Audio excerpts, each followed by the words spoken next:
यहाँ कर्नल बिशारत साहब फरमा रहे थे कि आपके वालिद साहब ने गुजर कबीले की अमानत आपके हवाले कर दी।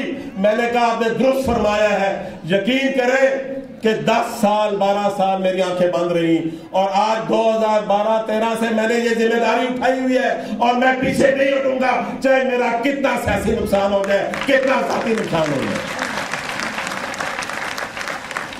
बात लंबी हो जाती, मैं सिर्फ इतना कहूंगा कि बच्चों के लिए ये तालीम, इनके इंस्टीट्यूशन, इनको भी मुबारक जिन्होंने इतने आला इतने नंबर लिए हैं, इनके उस्ताज़ा को भी मुबारक, इनके स्कूलों को भी मुबारक जहां अच्छी तालीम दे रहे हैं। चौहान साहब आप आगे बढ़े, मैं यहाँ ऐलान नहीं करूँगा, जो मैंने करना था कर दिया।